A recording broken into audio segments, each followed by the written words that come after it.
नमस्कार, आपका स्वागत है हमारे YouTube channel world of welding में। मैं चंदन कुमार लेकर आया हूं आज एक ऐसा टॉपिक जिसके बारे में हमारे समाज को जानकारी होनी चाहिए,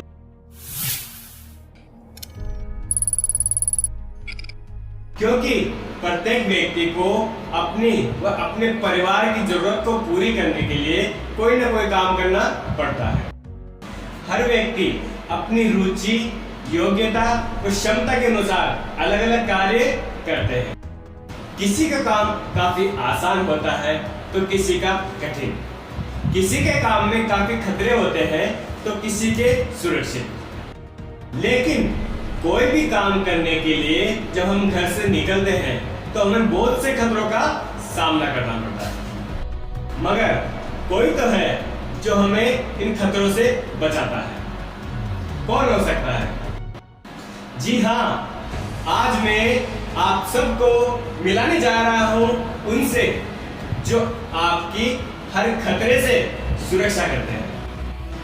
आप चाहे कोई भी कार्य करते हैं, कार्य करने के दौरान अगर कोई भी खतरा होता है तो वो आपके आगे आगे खड़ा हो जाता है और कहता है कि मेरे दोस्त को नुकसान पहुंचाने से पहले तुझे मुझसे भिड़ना होगा, मुझसे टक्कर लेनी होगी।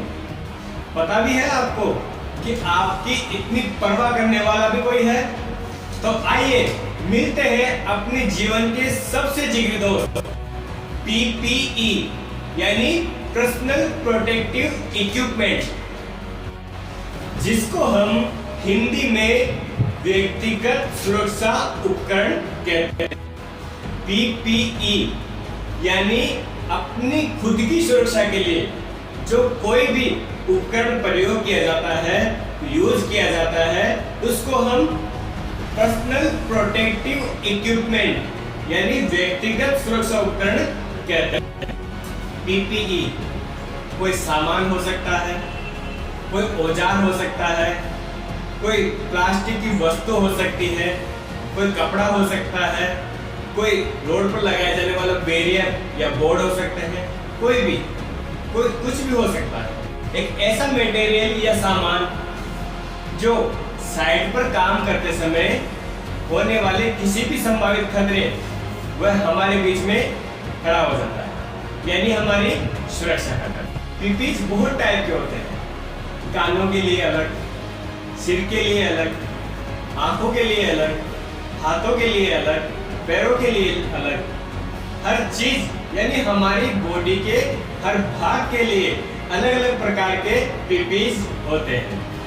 मैं खड्डे में ना गिर जाऊं उसके लिए अलग PPE है, मैं ऊपर से नीचे ना गिर जाऊं उसके लिए अलग PPE है, ऊपर से कोई चीज मेरे ऊपर ना गिर जाए उसके लिए अलग PPE है, वेल्डिंग के लिए अलग PPE होता है, गैस कटिंग के लिए अलग PPE है, और जेसीबी चलते समय जब बहुत सारा शोर होता है ना उसके लिए अलग PPE है, कलर करते समय आंखों की सुरक्षा के लिए अलग चीज है। अब आप ही बताइए, शाम को 6 बजे बाद काला चश्मा पहन के बाइक चलाएंगे तो कुछ दिखेगा क्या? नहीं दिखेगा ना। और वही काला चश्मा अगर वेल्डिंग करते समय नहीं पहनेंगे तो वेल्डिंग हमारी आंखें फोड़ देगी। तो आंखों की सुरक्षा के लिए भी कई तरह के PPE होते हैं। तो सामान कोई भी हो, कुछ भी हो जो हमें खतरों से बचाता है वो PPE है। PPE बहुत ही आवश्यक चीज है, इसके बिना कोई भी कार्य करना सच में खतरनाक हो सकता है। जैसे बिना जूते चप्पल के झाड़ियों से निकल जाए, खतरनाक है कि नहीं? अच्छा, 120 की स्पीड से बाइक चलाए वो भी सिर पर बिना हेलमेट के, तो गलत है कि नहीं? अगर गिर गए तो हाथ टूट गया उसके लिए प्लास्टर हो जाएगा, पैर टूट गया उसका प्लास्टर हो जाएगा, लेकिन अगर सिर टूट गया तो उसका आज तक कोई प्लास्टर नहीं बना है, इसका तो सीधा टिकट कट जाता है। तो हेलमेट हमारा क्या हो गया? PPE हो गया। अगर आप हर खतरे से बचना चाहते हैं तो आपको PPE के बारे में 6 बातें ध्यान होनी चाहिए। पहला है when to wear PPE। PPE को कब पहनना है?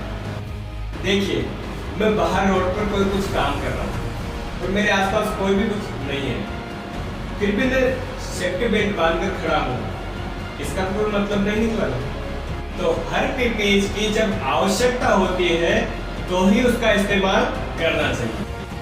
जैसे मान लीजिए हमारे छत के ऊपर कोई काम चल रहा है और हम नीचे, वैसे तो अपने को नीचे जाना ही नहीं चाहिए, और फिर भी अगर कोई छोटा मोटा कोई काम करने की जरूरत पड़ जाए तो हेलमेट लगा के जाना चाहिए। अगर बिना हेलमेट आप जाते हैं और ऊपर से कोई ईंट आपके सिर पे गिर जाए तो काम तमाम। कहीं सरिया का काम चल रहा है तो वो सरिया और उनके जो तार बंधे होते हैं ना, वो बिल्कुल ब्लेड की तरह होते हैं, भाई खुरेज देंगे आपके पैरों को। ऐसी जगह कार्य करते समय गमबूट पहनने चाहिए, जो दोम वाले आते हैं। सही टाइम है कि नहीं वो गमबूट पहनने का? अच्छा, हाइट वर्क पे काम करते समय, हाइट वर्क पता है ना आपको, 6 फीट से ऊपर अगर हम कोई कार्य करते हैं तो वो क्या कहलाता है? Height work. तो हाइट वर्क का कोई भी काम अगर कोई करता है तो उसको सेफ्टी बेल्ट डालनी चाहिए, क्योंकि अगर कोई भी व्यक्ति गिर जाता है तो सेफ्टी बेल्ट उसको संभाल लेती है, उसको गिरने से बचा लेती है। तो ये सही टाइम था या नहीं सेफ्टी बेल्ट को पहनने का? तो मैं आपको बताना चाह रहा हूं कि वेल टू वियर कब क्या पहनना है। अब आप ही बताओ, अगर कोई व्हाइट चश्मा पहन के वेल्डिंग करेगा तो क्या बच जाएगा? नहीं ना। हाँ, अगर वो कलर कर रहा है तो ऐसी जगह व्हाइट चश्मा पहन सकता है, जिससे उसकी आंखें भी सुरक्षित रहेगी और उसको साफ भी दिखाई देगा। अगला क्या है? What PPEs to be worn? कौन सा PPEs पहनना है?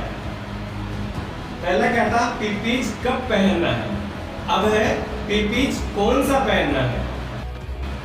अभी हमने समझा कि वेल्डिंग के टाइम व्हाइट चश्मा नहीं चलेगा, लेकिन अगर कहीं पे पेंटिंग कर रहे हैं, एक ड्रिल से कहीं सुराख कर रहे हैं, ऐसी जगह हम ब्लैक चश्मा पहन लेंगे तो क्या होगा? दिखेगा ही नहीं, असली निशान दिखेगा ही नहीं। हम कहीं सुराख कहीं और करना है, कर देंगे कहीं और, गलत हो जाएगा ना।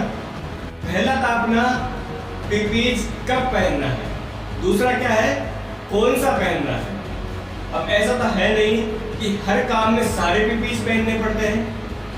जैसे किसी को सरिया उठाना है या सरिया उठा के कहीं ले जाना है तो उसको सेफ्टी बेल्ट बांधने की जरूरत नहीं है, चश्मा पहनने की जरूरत नहीं है, उसको हेलमेट पहनना है, हाथों में दस्ताने पहनने हैं, सेफ्टी शूज पहनने हैं और अपना काम कर सकता है।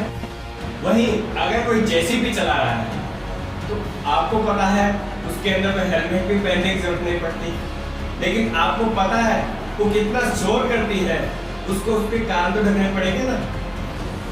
नहीं तो वो 6 महीने अगर रेगुलर जेसीबी चलाएगा तो सुनना बंद हो जाएगा, बहरा हो जाएगा वो, क्योंकि कंटिन्यू शोर की वजह से हमारे कानों को तेज आवाज सुनने की आदत पड़ जाती है।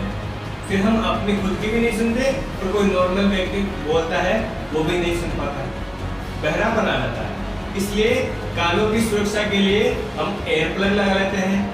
जैसे आपने देखा होगा कि जो अपने बच्चे होते हैं वो लगा लेते हैं ना गाने सुनने के, उसमें अपने वाले में गाने की आवाज तो नहीं आती लेकिन वो तेज शोर से बचा देता है। तो समझा आपने कब पहनना है और कौन सा पीपीज पहनना है। अब अगला है अपना how to wear and adjust. ये यानी कैसे पहने और उसको कैसे एडजस्ट करें। अब जैसे अपन जूते पहनते हैं, अब उसकी रस्सी तो बांधनी पड़ेगी ना अपने को। अगर भाई ढीला है तो रस्सी बांध लो, या फिर भी ज़्यादा ढीला है तो उसमें कुछ पट्टी वट्टी लगा लो। अब जैसे सेफ्टी हेलमेट, आपको पता है सबके सिर की साइज अलग अलग होती है, किसी का छोटा सिर होता है, किसी का बड़ा सिर होता है। तो जो वो सेफ्टी हेलमेट होता है वो इस प्रकार से बन के आते हैं कि वो आराम से किसी के भी सिर पे एडजस्ट हो सके। उसके अंदर एक पट्टी आती है, एक बेल्ट आती है जिससे हम उसको आसानी से बड़ा या छोटा उसको कर सकते हैं। तो ये हमें आना चाहिए कि कैसे उसको हम पहने और उसको एडजस्ट करें। जैसे मान लीजिए कोई हेलमेट ढीला है, हमने उसको अपने सिर के अनुसार एडजस्ट नहीं किया और यूं ही उसको सिर के ऊपर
हर पीपीज की एक लिमिटेशन होती है, वो वहां तक अपनी सुरक्षा करती है। इससे आगे अगर हम उसको यूज करने की कोशिश करेंगे तो वो हमें धोखा दे देगी। अब है अपना अगला पॉइंट, केयर एंड मेंटेनेंस। ये भी बहुत इंपॉर्टेंट चीज है, क्योंकि अगर हम अपनी चीजों की सही से कदर नहीं करेंगे, उनकी परवाह नहीं करेंगे, उनकी देखभाल नहीं करेंगे, तो समय से पहले ही वो खराब हो जाएगी। जैसे अपना हेलमेट, हमने उसको यूज कर लिया और जब हम काम से घर पे लौटते हैं उसको ऐसे निकाल के फेंक दिया, कहीं भी पटक दिया, तो मान लीजिए बरसात आई या धूप में वो पड़ा रहा तो खराब होगा या नहीं होगा। उसी प्रकार हम सेफ्टी चश्मे का उपयोग करते हैं, चाहे वेल्डिंग का काम हो, चाहे लकड़ी का काम हो, या फिर ग्राइंडिंग या ड्रिलिंग करनी हो। अगर हम अपना काम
अब हम चलते हैं हमारे ट्रेनिंग के मोस्ट इम्पोर्टेंट पार्ट प्रैक्टिकल की ओर, जहाँ हम देखेंगे कि हमारे वर्कशॉप में हम कौन कौन से पीपीई यूज कर सकते हैं और हम सुरक्षित रह सकते हैं।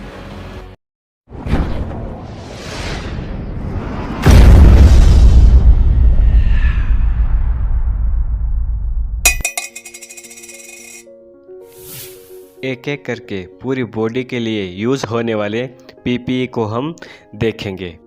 आपको ध्यान से देखना है और समझना है, क्योंकि आईटीआई के एग्ज़ाम में इस टॉपिक से बहुत से क्वेश्चन आते रहते हैं। पहला है हेड प्रोटेक्शन, यानी सिर की सुरक्षा, क्योंकि सिर सुरक्षित है तो सब सुरक्षित है। सिर की सुरक्षा के लिए हम हेलमेट का प्रयोग करते हैं, जो मुख्यतः 3 प्रकार के होते हैं। पहला हेलमेट जो हम देख रहे हैं, इसका प्रयोग बाइक चलाते समय करते हैं। दूसरे हेलमेट का प्रयोग हम किसी भी इंडस्ट्री या कंस्ट्रक्शन वर्क में करते हैं। और तीसरे हेलमेट का प्रयोग हम वेल्डिंग करते समय करते हैं। इसके बाद में है आई प्रोटेक्शन, यानी आँखों की सुरक्षा। इसके लिए हम सेफ्टी गॉगल्स का प्रयोग करते हैं, जो 2 प्रकार के होते हैं। पहला है प्लेन या वाइट सेफ्टी गॉगल्स, इसका प्रयोग हम किसी भी नॉर्मल कार्य में करते हैं। दूसरा है ब्लैक गॉगल्स, इसका प्रयोग हम गैस वेल्डिंग करते समय करते हैं। इसके बाद में है ईयर प्रोटेक्शन, यानी कानों की सुरक्षा। इसके लिए 2 प्रकार के पीपीई प्रयोग करते हैं। पहला है ईयर प्लग, दूसरा है ईयर मफ। इसका प्रयोग अधिक शोर की स्थिति में करते हैं। इसके बाद में है फेस प्रोटेक्शन, यानी चेहरे की सुरक्षा। इसके लिए हम फेस शील्ड का प्रयोग करते हैं। इसके बाद में है माउथ प्रोटेक्शन एंड ब्रीथिंग, यानी मुंह की सुरक्षा और श्वास, मतलब जहरीले धुएं से बचाव और श्वास लेने के लिए रेस्पिरेटर का प्रयोग करते हैं। इसके बाद में है शोल्डर एंड आर्म प्रोटेक्शन, यानी कंधे और भुजा की सुरक्षा। इसके लिए हम स्लीव का प्रयोग करते हैं। इसके बाद में है हैंड प्रोटेक्शन, यानी हाथों की सुरक्षा। इसके लिए हम ग्लव्स का प्रयोग करते हैं। इसके बाद में है क्लॉथ एंड बॉडी प्रोटेक्शन, यानी कपड़ों और शरीर की सुरक्षा। इसके लिए हम एप्रोन का प्रयोग करते हैं। इसके बाद में है नीज एंड लेग्स प्रोटेक्शन, यानी घुटने एवं टांगों की सुरक्षा। इसके लिए लेग गार्ड का प्रयोग करते हैं। और लास्ट में है अपना फुट प्रोटेक्शन, यानी पैरों की सुरक्षा। इसके लिए हम सेफ्टी शूज का प्रयोग करते हैं। मुझे उम्मीद है आपने सभी पीपीई को अच्छे से समझ लिया है, और इसके मोस्ट इम्पोर्टेंट क्वेश्चन जो मैंने डिस्क्रिप्शन बॉक्स में डाल दिए हैं। और अंत में आपसे कुछ लाइनें शेयर करना चाहता हूँ, लेकिन इससे पहले जो अपने इस चैनल पर नए हैं वो चैनल को सब्सक्राइब करें, लाइक करें और अपने दोस्तों के साथ शेयर करें, ताकि उन्हें भी अपनी इस होम ट्रेनिंग का फायदा मिल सके। मंजिल यूं ही नहीं मिलती राही को, एक जुनून सा दिल में जगाना पड़ता है। मंजिल यूं ही नहीं मिलती राही को, एक जुनून सा दिल में जगाना पड़ता है। पूछा चिड़िया से कि घोंसला कैसे बनता है, पूछा चिड़िया से कि घोंसला कैसे बनता है, वो बोली कि तिनका तिनका उठाना पड़ता है, तिनका तिनका उठाना पड़ता है। तो मिलते हैं अगली क्लास में, तब तक घर में रहें, सुरक्षित रहें। धन्यवाद। जय हिंद।